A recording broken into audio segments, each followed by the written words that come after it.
Hey guys, I might need to DNF myself. I either got first or second in the last race. I missed the start. I was peeing in the bushes and I chased on. I cut in and I chased on for 2 laps.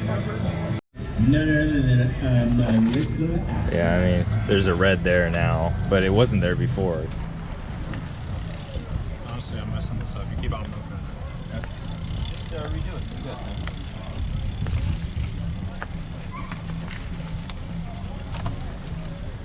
Welcome back. It's our annual trip to Merced to see if our bikes work and if we can survive. This is the only gravel race that Will and I enter every year. It's a really special race for us.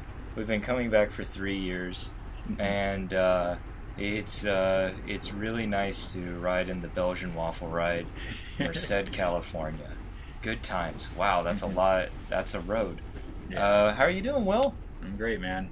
This was a fun one. Yeah, definitely. Like, what's it like? Type B fun or something? Type A. Yeah. So anyway, we've got this back half of the courthouse. There's only one fast line there, and Will breaks my power PR in one of the first laps. That was impressive. Yeah, I'm thick, bro. It happens. Goodness gracious. Yeah, this Man. course is very surgy. Like, and I mean, you have to be like so on it, carrying momentum. Otherwise, you're gonna have to do these massive surges. And when it comes to Merced, it's different from crits because it's surgy because in many cases there's only one fast line, and everyone else is slingshotting off of that. Oh, and here I am. This is probably my worst clip-in of all time. Maybe we should give some context here. So, if you watched the full video, you're probably keyed into what happened. But when they blew the start whistle, I had a piece of my anatomy in my hands, and liquid was coming from it. And I was as surprised as you are at hearing that sentence. So anyway, It was true though. So I had a choice. I could either ride Merced 3-4 alone for 2 consecutive years in a row, because I got dropped out of this race last year, by the way, or I could probably DNF myself and ride with the peloton. I chose the latter. So here we are. Oh, there's teammate BJ. Yeah. Will, how are you feeling during this courthouse section? Well, the best I've ever felt. I was on like the worst tire setup I had. Oh, nice. Running 25s, which are like way too narrow for this course. That's thick for you, though. Yeah, with a tube in a rear. But because we're at that part of the season where things start to break. Yeah, stuff was already breaking before this race. So, but I got it. It worked though, and this was the best I've ever felt at this race. This is definitely a rich boy race where you go over here and the guy who has the hyper maintained, shop maintained, 6-month-old bike on 32s is probably at quite the advantage. Yeah. And Will, you find this out firsthand during this race, I believe, right? Yeah. This. What's your history with Merced? Oh man, first year 4-5, get dropped 10 minutes in. Last year was a success. I mean, it was a pretty strong field, that 4-5 with like EJ and. You finished that race. Yeah, we both finished. It was just like mid-pack. Yeah, that's right. I did finish with a flat tire, but but I still finished. But yeah, I mean, this year Merced's gonna bite me back. So yeah, this is the sort of course where if things are not 100% dialed, the course will expose that. Yeah, and that's both the bike itself. If you have anything that's a little bit out of whack, a pothole is going to take you out of the race.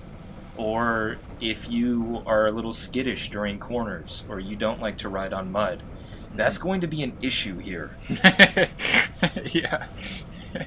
Yeah, SoCal doesn't prepare you for courses like this, man. Yeah, Will and I have the unique opportunity of racing NorCal and SoCal races. And the roads over here have a lot of character. Yeah. Let's just say that. Yeah.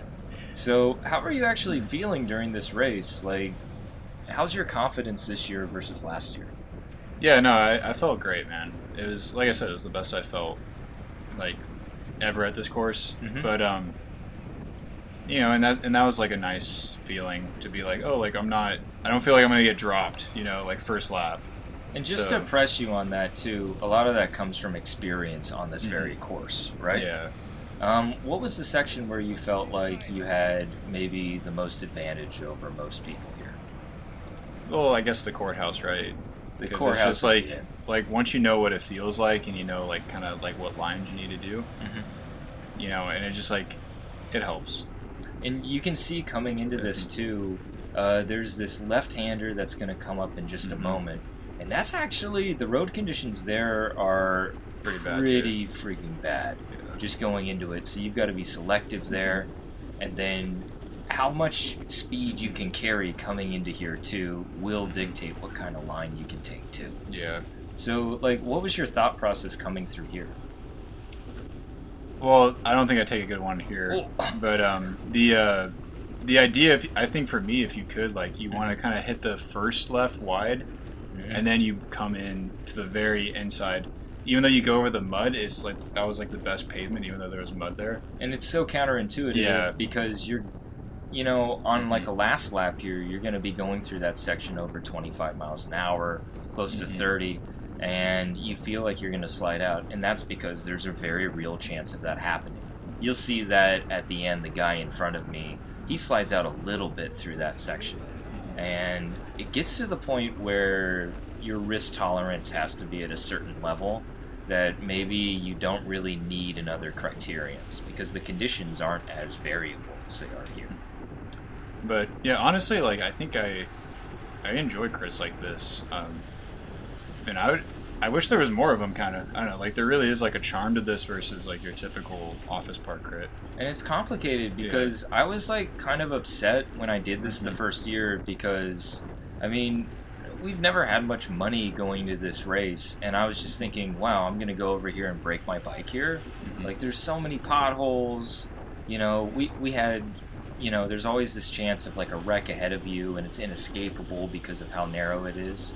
But at the same time, it's kind of like bike racing or the appeal of it encapsulated into one course. It's unforgiving and it's really hard to get ahead of. It does feel like real racing though. So It feels like Europe, doesn't it? Yeah, I know, and I feel like what I think it would feel like. Yeah, and I'm sure like it's obviously no comparison, but like yeah, like the fact that like this course you can't really sit in, like it's always going to go single file. Yep. And yeah, so I don't know. And it's very much a skill race because I think a lot of people are disheartened getting into racing because they think that it's a numbers game. Or they go on Instagram and they see someone with a sprint and they don't have one, so they think, oh, you know, what's the point? But this is the sort of race where racecraft itself either saves you till the end or it shortens your race into a 10 or a 20-minute one, which is what our pro experience was right after this. Oh yeah. It is so unforgiving. Yeah, yeah. Like I said, if like you're not on it, like No. this course will shoot you out from the back. Oh yeah, totally. And if you see Will and I going through this and it looks like we know what we're doing, it's because we do. But there are so many levels to this. I mean, this is the first time and probably the last time I'm going to race with 4s this season. And when I went up to the pro, I see that there's another level on top of that I can raise myself to too. And other criteriums might lie to you and say, oh, we're close enough. But once you get over here, you realize where you stand. And I got a top 10 in a pro race not that long ago, and I thought, maybe I'm pretty close to these guys. This gave me that reality check that'll motivate me to go a little bit farther, I think. Yeah, it's true. Yeah, so that was my race. Drop chain. Oh my gosh. That's how quick it happens. Like, I didn't have my derailleur set up right, and you know, the course is so bumpy. I thought like I took actually a really great line through that one. That you dropped it through there. Yeah, but it was, you know, I just hit it the right way, and that's all it takes. it was over. So we're gonna skip to like 3 to go, and I'm gonna show you 3 very different laps at this course. This first one, there's a guy off front, and I'm gonna try to win this off of a breakaway by bridging. And Will, what do you think about this move with 3 to go? Oh, somebody had to pull it back. But it was like a lucky accident, right? That BJ was there. Yeah, I didn't know BJ was in my wheel, and BJ saves my race here by coming around and helping me meter this effort. But you're going to see these are the sorts of lines that you take when you have control over each line. So we're going as efficient as possible. BJ took that last corner better than me. Like, that's a true apex. I tell him to back off. We have a bit of a gap. What are you thinking here? I don't know. I didn't see any of this from my point. I don't know how big the gap was. I'm like, I'm maintaining 30 miles an hour. Yeah. This is an actual breakaway. But I mean, you pull that guy back really quickly. I was surprised at that because he did have a leash, but I think he might have been blowing up, and I catch him at the worst possible spot. So this is the nice hop. This is the part where like you lose momentum, and he's just going too slow here. So I have to slow down a little bit and surge out of this corner. So I'd say other than that, all of this was pretty efficient. But everybody's behind you already. Yeah, From that courthouse part, Yeah, I'm not strong enough to do a solo break. And even with BJ's help, it wasn't enough, so I resigned myself to the field sprint here. So this is going to be a completely different 2-lap to go. I'm going to go back into the pack and try to recover the best that I can. And how would you play this if you were caught with 2 to go? I'd probably pull myself from the race. That's what I felt like doing too. No, I mean I would go back too, and just hope that a counterattack doesn't stick at this point. So if I was racing this in 2023, like I wouldn't have done that move in the previous lap. But there's a certain freedom of like doing a move that gets brought back.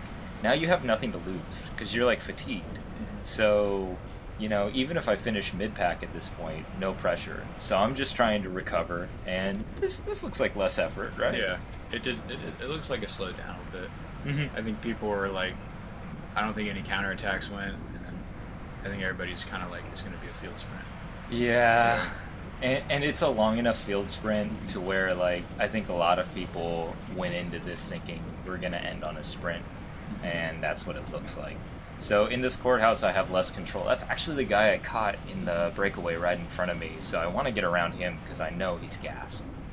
I don't know when I'm going to be able to do it, though. But. This is fairly efficient. I mean, usually I'm at like 6 or 7 coming out of the section, and we're about to 1 to go. I think the pace went down, though. Probably. Yeah. That's one of the big differences here too, because we're going out to the final lap, and I know if this were a pro race, there'd be a guy up front like emptying himself to keep this up like above 30 miles an hour on this stretch. So this is a pretty slow lap. It's really most of the races with single file here. Yeah. So like it actually, honestly, everything went. I mean, it would have been nice if you hadn't had to pull back that guy. Yeah. But I don't know, with how unmotivated everybody looks like, maybe that would have stuck. I don't know. Maybe. I'll say that I was able to recover a little bit, and I only need a little bit of recovery. So now I'm looking for any opportunity possible to move up for minimal effort. And part of this is patience. And it's not going to be here. It's going to be here. Yeah. These guys are going to hesitate coming into the courthouse. You cannot pass in the back section. So whatever positions you make up over here, you're going to keep through this back half if you get there. And I get so lucky with this guy in the black kit coming up too. It's kind of like BJ at LAX, what happened there. And I'm behind, I think this guy's name is Hector. He's really cool. Fast guy. Getting dropped through this corner. Sprinter's gap. A little bit of a sprinter's gap. Look at him slide out. Yeah. Man, that was sketchy. We're going through here and my tires are wet. I'm just going to commit through this last corner. Because if this guy gets a gap, it's over. He slides again. I'm going to tuck in. He's going to pop out.